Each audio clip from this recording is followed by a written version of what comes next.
오늘 본문 말씀은 가버나움 회당에서 예수님이 하신 말씀, 즉 내 살과 피를 먹으라는 말씀을 듣고 혼란스러워하는 제자들의 모습을 이야기하는 내용입니다.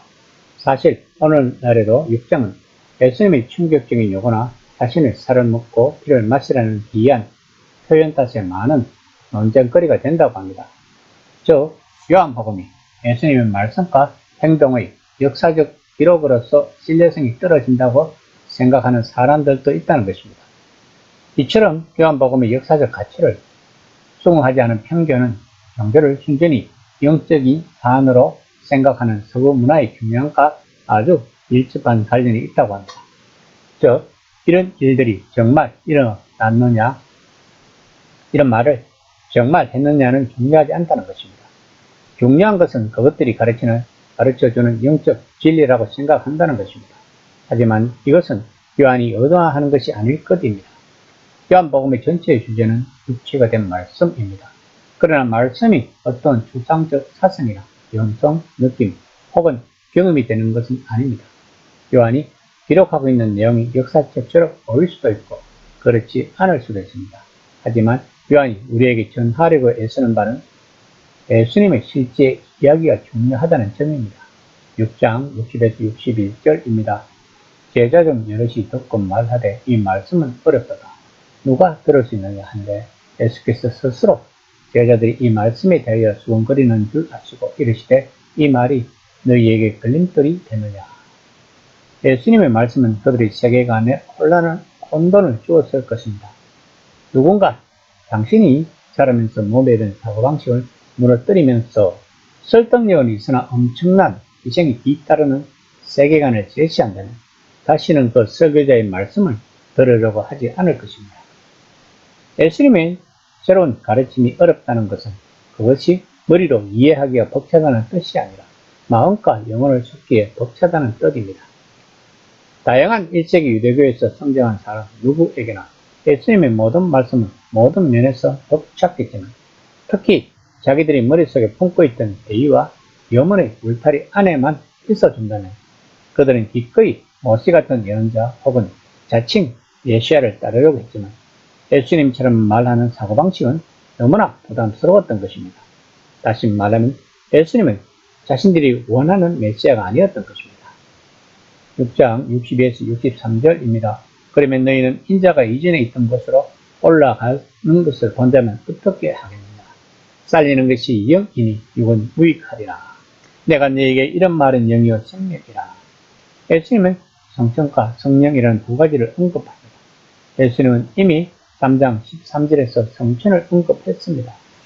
인자의 성천을 언급하는 의도는 이렇습니다.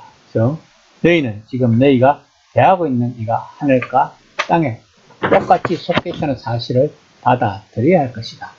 그분은 하늘과 땅 둘 다의 시민이라는 것입니다.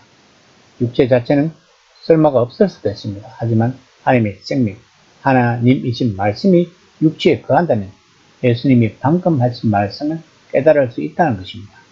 이처럼 성천은 단지 예수님의 영적 생명만이 아니라 그분의 몸이 말씀이 영원히 구했던 곳에 전에도 지금도 있음을 확증하는 것입니다. 이 예수님을 따르는 제자들 중에 많은 사람이 떠나게 됩니다. 예수님이 12 제자에게 너희도 가려느냐고 묻자 6장 68에서 69절입니다. 시몬 베드로가 대답하되 주여 영생의 말씀이 주께 있사오니 우리가 누구에게로 가오리이까. 우리가 주는 하나님이 거룩하신 자인 줄 믿고 알았사옵나이다. 12 제자는 예수님이 하나님이 거룩한 분, 그분의 메시아라고 말하고 있는 것입니다. 즉 예수님은 하나님의 새로운 시대, 오는 시대에 대해서 말씀하셨을 뿐만 아니라 그 말씀으로 그 시대를 이미 현실 속으로 가져오셨다는 것입니다. 예수님은 그들 중 하나가 변절할 것이라며 말씀을 마칩니다. 앞으로 예수님은 성령에 대해 더 많은 말씀을 하실 것입니다. 여기서 예수님은 먹고 마시는 것에 대한 말씀을 순전히 물리적으로만 해석하는 것을 경계하십니다. 지금껏 그러셨듯이 예수님은 자신의 행동과 말씀에 대한 1차적인 이해, 예를 들어 공짜빵을 더 많이 얻으려고 그분을 따르는 욕망을 뛰어넘어 그 속에 담긴 말씀에 귀를 기울이는 데까지 나아가라고 청중들에게 촉구하십니다. 그러려면 그들을 도와주시는 성령이 필요할 것입니다. 성령이 도움이 없다면 그들은 불신한 상태에 머물 것이기 때문입니다. 그러므로 우리가 받아야 할 것은 성령 세례인 것입니다. 그 성령 세례를 베푸는 분은 바로 예수님이신 것입니다. 한 가지 우리가 알아야 할 것이 있습니다. 오늘 본문에서 베드로가 제자들을 대표해서 예수님이 메시아라고 말했지만 그들은 예수님이 죽으시고 부활하신 후 그리고 승천하신 후 다락방에서 120명이 모여 서로 기도할 때 성령 세례를 받았다는 것입니다.